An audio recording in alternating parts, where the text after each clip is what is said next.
तो दोस्तों आज का ये पहला क्वेश्चन है। भारत के राष्ट्रीय ध्वज की लंबाई और चौड़ाई का अनुपात कितना है। तो दोस्तों आपको पता होना चाहिए जो भारत का राष्ट्रीय ध्वज है उसकी लंबाई और चौड़ाई का अनुपात कितना है। तो दोस्तों उसकी जो लंबाई और चौड़ाई का अनुपात है 3:2 है, यानी कि इसका जो आंसर हो जाएगा ऑप्शन नंबर बी सही हो जाएगा, 3:2। तो दोस्तों जो आप इस चीज़ में कंफ्यूज मत होना कि आपको, जैसे कि अगला क्वेश्चन मैं आपको बता देता हूँ। जैसे यहाँ क्वेश्चन नंबर 2 है, भारत के राष्ट्रीय ध्वज की चौड़ाई और लंबाई का अनुपात क्या है। देखिए दोस्तों यहाँ पर पहले क्वेश्चन में पूछा गया था कि इसकी जो लंबाई और चौड़ाई का अनुपात, लेकिन दूसरे क्वेश्चन में पूछा गया है चौड़ाई और लंबाई। तो आप जल्दबाजी में इस क्वेश्चन को गलत मत करना, क्योंकि क्वेश्चन उल्टे सीधे करके पूछ लिए जाते हैं कि यहाँ पर लंबाई पूछी थी पहले और दूसरे क्वेश्चन में यहाँ चौड़ाई पहले पूछी है।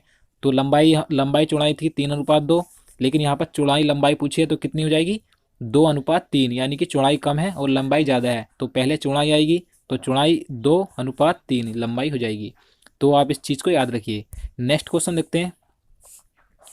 भारत के राष्ट्रीय ध्वज के मध्य में बने धर्म चक्र का रंग क्या है। तो दोस्तों ये क्वेश्चन पूछा गया है कि जो भारत का राष्ट्रीय ध्वज है उसके बीच में जो धर्म चक्र बना है जो गोल आकार का, आपको पता होगा उसका रंग कैसा है, किस प्रकार का उसका रंग है। तो इसका आंसर ऑप्शन नंबर बी सही हो जाएगा, गहरा नीला उसका रंग है जो बीच में धर्म चक्र बना है। चलिए नेक्स्ट क्वेश्चन देखते हैं। क्वेश्चन नंबर 4 है, भारत के राष्ट्रीय ध्वज के चक्र में कितनी तिल्लियां हैं। तो दोस्तों आप सभी को पता होगा, काफ़ी इजी क्वेश्चन है कि जो भारत का राष्ट्रीय ध्वज है उसके बीच में जो धर्म चक्र है उसमें कितनी तिल्लियां हैं। तो 24 यानी कि 24 तिल्लियां हैं। तो इसका आंसर ऑप्शन नंबर डी हो जाएगा। नेक्स्ट क्वेश्चन देखते हैं। स्वतंत्र भारत के राष्ट्रीय ध्वज का डिजाइन निम्नलिखित में से किसने बनाया था। दोस्तों वेरी इंपॉर्टेंट क्वेश्चन है, यहाँ से ये क्वेश्चन भी कई बार पूछा गया है कि जो भारत का राष्ट्रीय ध्वज है उसका डिजाइन किसने बनाया था, किसने तैयार किया था। दोस्तों आपको पता होना चाहिए। तो इसका आंसर ऑप्शन नंबर डी हो जाएगा, पिंगाली वेंकैया ने इसका डिजाइन बनाया था। तो इसका आंसर ऑप्शन नंबर डी सही हो जाएगा, पिंगाली वेंकैया। तो आप इसे याद रखिए। नेक्स्ट क्वेश्चन देखते हैं। क्वेश्चन नंबर 6 है, भारत का राष्ट्रीय गान है। तो आप सभी को पता होगा कि भारत का राष्ट्रीय गान क्या है। तो जन गण मन भारत का राष्ट्रीय गान है। तो काफ़ी इजी क्वेश्चन है, तो इसका आंसर ऑप्शन नंबर सी हो जाएगा। नेक्स्ट क्वेश्चन देखते हैं। भारत के राष्ट्रीय गान के रचयिता कौन है। तो दोस्तों राष्ट्रीय गान के रचयिता के बारे में आप सभी को पता होना चाहिए। तो आप इसका आंसर लगा सकते हैं कि राष्ट्रीय गान के रचयिता कौन है। तो इसका आंसर ऑप्शन नंबर बी हो जाएगा, रविन्द्रनाथ टैगोर राष्ट्रीय गान के रचयिता हैं। तो दोस्तों इस वीडियो में कुछ इजी क्वेश्चन भी है और कुछ ऐसे क्वेश्चन भी है जिसके बारे में आपको नहीं पता होगा। तो आप ये मत समझिए कि काफ़ी आसान क्वेश्चन है, मुझे पता है, लेकिन यहाँ से अगर क्वेश्चन पूछ लिए जाते हैं तो कभी कभी एग्जाम में नहीं हो पाते हैं। तो आप इस वीडियो को पूरा देखते रहिए।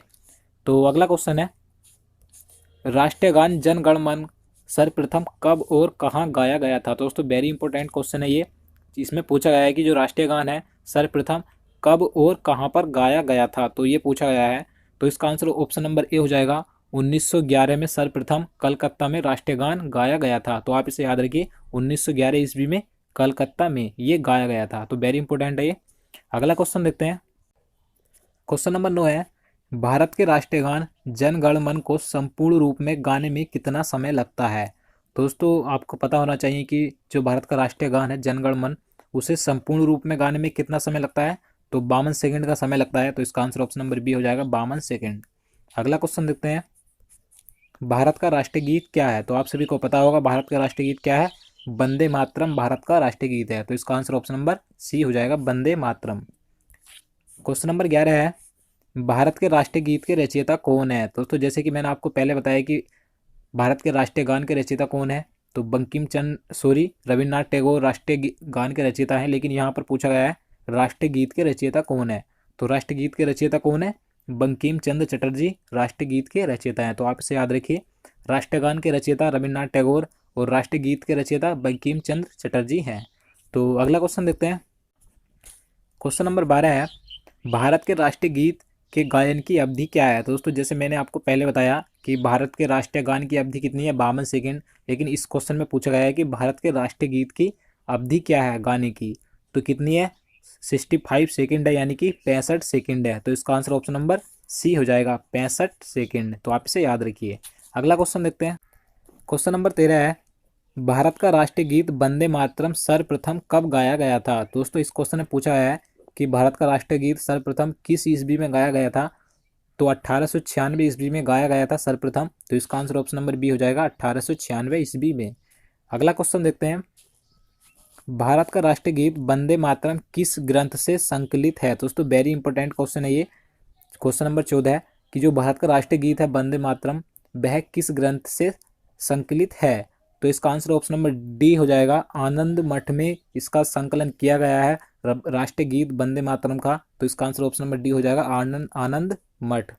अगला क्वेश्चन देखते हैं, क्वेश्चन नंबर 15 है, आकाशवाणी और दूरदर्शन के दैनिक कार्यक्रमों की शुरुआत किससे होती है। तो दोस्तों इस क्वेश्चन में पूछा गया है, जो आकाशवाणी और दूरदर्शन के दैनिक कार्यक्रम होते हैं उनकी शुरुआत किस धुन से होती है।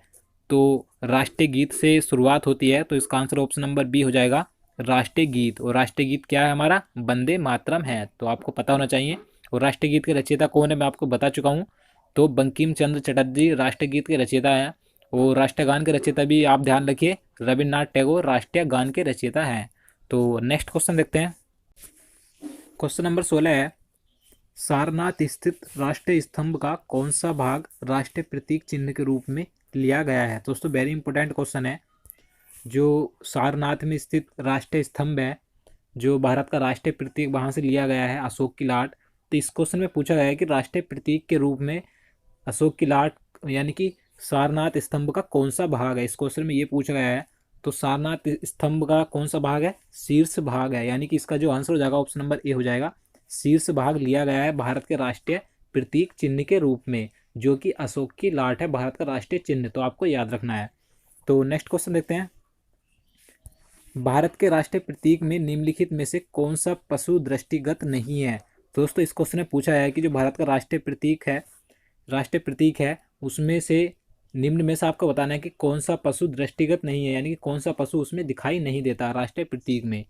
तो इसका आंसर ऑप्शन नंबर डी हो जाएगा, हिरण। हिरण उसमें दिखाई नहीं देता है, जबकि सिंह यानी कि शेर और सांड और घोड़ा ये तीनों उसमें दिखाई देते हैं।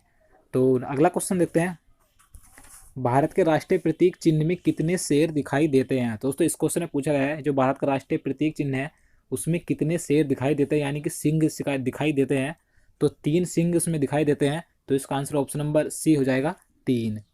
तो अगला क्वेश्चन देखते हैं, क्वेश्चन नंबर 19 है, भारत का राज चिन्ह अशोक महान द्वारा सारनाथ में स्थापित सिंह स्तंभ से लिया गया है। इस राज चिन्ह के मूल स्तंभ में कितने सिंह हैं। तो दोस्तों इस क्वेश्चन में पूछा गया है कि इसमें कुल कितने सिंह हैं। तो 4 हैं। तो इसका आंसर ऑप्शन नंबर सी हो जाएगा। और मैं आपको बता दूं कि इससे पहले जो मैंने क्वेश्चन आपको बताया है कि भारत के राष्ट्रीय प्रतीक चिन्ह में कितने शेर दिखाई देते हैं, तो यहाँ पर पूछा है कि कितने शेर यानी कि सिंह दिखाई देते हैं।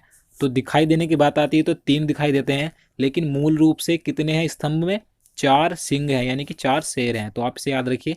नेक्स्ट क्वेश्चन देखते हैं, क्वेश्चन नंबर 20 है, भारत के राष्ट्रीय संबंध के रूप में किस संबंध को मान्यता दी गई है। दोस्तों भारत पूछा गया है कि भारत का राष्ट्रीय संबंध कौन सा है जिसे संबंध के रूप में मान्यता दी गई है। तो इसका आंसर ऑप्शन नंबर बी हो जाएगा, शक संबंध को मान्यता दी गई है राष्ट्रीय संबंध के रूप में। तो इसका आंसर ऑप्शन नंबर बी हो जाएगा, शक संबंध।